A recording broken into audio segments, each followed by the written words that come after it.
The combatants of the Blood War represent hideousness incarnate. It's a very long line of, what got up with this one? Can we please, just for once, have something not horribly disfigured, spiky, or creepy looking?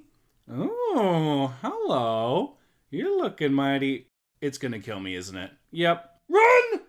Welcome back to A Compendium of Monsters. It's Erinyes week. Before we continue, slap that subscribe button and make an offering to the Furies. What, you didn't make the connection? Erinyes are challenge level 12, and there's nothing prepubescent about them. These medium devils have an armor class of 18, average hit points of 153, a speed of 30 feet, a flying speed of 60 feet, and true sight out to 120 feet. If you're unfamiliar with true sight, it allows a creature to see unimpeded in any kind of darkness, see through illusions, and see onto the ethereal plane up to the allotted distance. It's pretty powerful stuff. Erinyes speak Infernal, but have telepathy out to 120 feet. Telepathy allows you to communicate with any creature who speaks a language, even if the two of you don't have one in common. In case you hadn't yet invested in werewolf hunting gear, Erinyes resist cold damage and non-magical weapon damage not made with silvered weapons. Erinyes are immune to fire damage, poison damage, and the poison condition. You know, I have an honest question. Does anyone think to use fire on an entity that resides in the Nine Hells? Through their Hellish Weapons ability, and Erinyes weapons are magical and deal an average of 13 poison damage on a hit. Luckily for the Dungeon Master's sanity, this damage is included in the Erinyes attacks. Perhaps unsurprisingly for a challenge level 12 creature, Erinyes have magic resistance. This extraordinary f*** you to spellcasters means Erinyes have advantage on saving throws against all spells and magical effects. True sight wasn't enough, huh?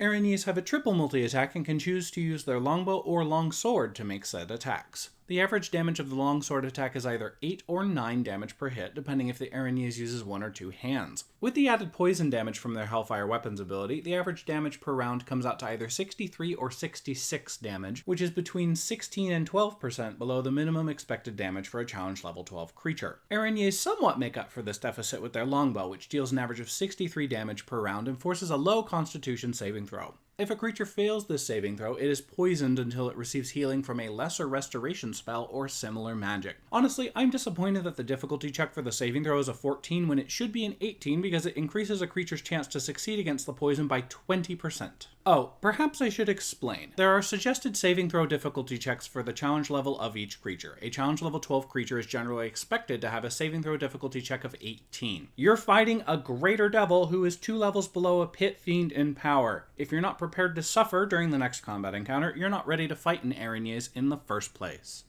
If harassing weak spellcasters is more your style, Erinyes can also appear with a Rope of Entanglement. Not to be confused with complicated or compromising relationship decisions, this rope is 30 feet long, has an AC of 20, has 20 hit points, and has no romantic agenda of its own. As an action, a creature can speak the command word and cause the Rope of Entanglement to force a creature within 20 feet to make a dexterity saving throw or be restrained. The creature can try to escape using an action to make a strength or dexterity check and is no longer restrained on a success. The rope's handler can also release a creature as a bonus action. If you're familiar with my videos, you know exactly where the this is going. Yoink splat! Not to be confused with bonk splat or chomp splat. Yoink Splat involves an Erinyes restraining a creature with its Rope of Entanglement, flying between 60 to 120 feet straight up, and using a bonus action to release the creature and watch it fall to the tune of approximately 21 to 42 bludgeoning damage. Youch! If that wasn't enough to make you nervous, an Erinyes can substitute up to 2 of its attacks for the Rope of Entanglement. Now, I understand perfectly well that a creature restrained by the Rope of Entanglement makes attacks with disadvantage and creatures attacking a restrained creature have advantage to hit. It is almost infinitely more practical for an Erinyes to use its Rope of Entanglement to restrain a player character before stabbing them to death with advantage to hit, but that's completely beside the point. The best way to f with your players' heads is to behave erratically in combat. Erinyes have the parry reaction. In order to use parry, an Erinyes must be targeted by a melee attack that would successfully hit. So long as the Erinyes is wielding a melee weapon, like, I don't know, a long sword, it can add 4 to its armor class and potentially avoid the attack. Thankfully for our martial melee friends, an Erinyes can only parry 1 melee attack per round. If a lone Erinyes isn't up to snuff, a DM can always invoke a variant rule. Devil Summoning. Under this rule, an Erinyes can take an action that has a 50% chance to summon one of the following options once per day. 3d6 Spine Devils, 1d6 Bearded Devils, or another Erinyes, because yes, I wanted to fight 2 Erinyes for the price of 1. The Summoned Devils remain on the battlefield for 1 minute, until they are destroyed, until their summoner dies, or until their summoner dismisses them as an action, whichever one comes first. If you were one of the greatest political minds in your lifetime, you might just have what it takes to become an Erinyes if your soul is damned to the 9 hells. As a devil, the path to become an Erinyes requires a soul to start as a Lemuri, not get demoted to a Nupparibo, and ascend the infernal ranks in order. There are 8 promotions that stand between a Lemuri and an Erinyes, though that doesn't account for demotions. A devil is typically promoted when it secures the soul of a mortal to fight in an eternal conflict known as the Blood War, though promotions can also happen due to favoritism, nepotism, or on the random whim of a greater devil. A devil is typically demoted because it faltered in combat, got scheming against a superior, or because a superior devil had a bad day. The only devil that cannot receive a demotion is Asmodeus, Lord of Nessus and ruler of the 9 hells.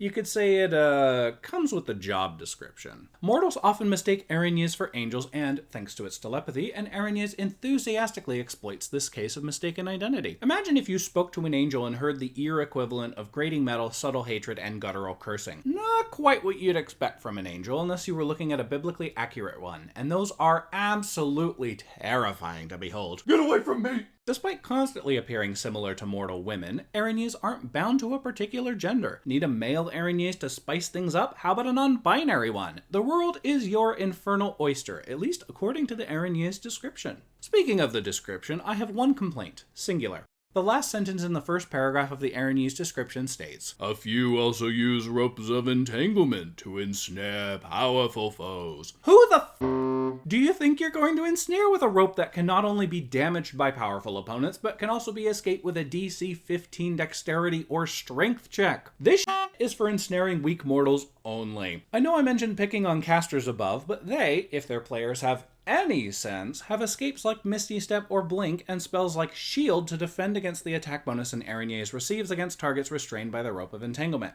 So then, what powerful foe did they think the rope would work on? Yet another example of a writer who has never played Dungeons & Dragons. Here's a warning for spoilers involving Netflix's The Sandman. If you haven't seen it and are going to, here's your stop. As I mentioned above, Erinyes in Dungeons & Dragons are derived from everyone's favorite spooky, scary goddesses, the Furies. A victim seeking justice could call upon the Furies to lay a curse on the criminal, though the most powerful curse was said to be those laid on children by their parents. It's interesting because the Furies were typically depicted as hideous women with hair, arms, and waist covered in venomous snakes. I wonder if it was men or women who created this depiction. What a baffling mystery. Regardless of their physical depiction, the Furies had 2 common forms of dress. They would either appear in long black robes associated with mourners' clothes, or in attire suggesting they were huntresses. I don't know about you, but that's spooky no matter how you slice it. The wrath of the Erinyes manifests itself in different ways, though typically in the form of a disease or illness designed to inflict the wrongdoer with the maximum possible torment. The Erinyes also violently addressed unfilial conduct, punish men for crimes against the natural order, perjury, and offenses to the gods. We see a take on this in the first season of Neil Gaiman's The Sandman, when Oneros contacts the Furies in an attempt to learn the locations of his stolen ruby, mask, and sand. The Furies first appear as enigmatic seers instead of vengeful deities, but don't be fooled. The maiden, the mother, and the crone have their own interests. When they really get involved, it's typically to horrifying effect. Anyways, what do you think of Erinyes? If you watched it, what do you think of the first season of The Sandman? Let me know in the comments below. A special thank you to my incredible patrons. And thank you so much for watching. If you enjoyed this video, please hit that subscribe button, smash that like button, share my video on your Twitter, Facebook, or other social media, and make the leap to become one of my patrons on Patreon. I'll see you next time.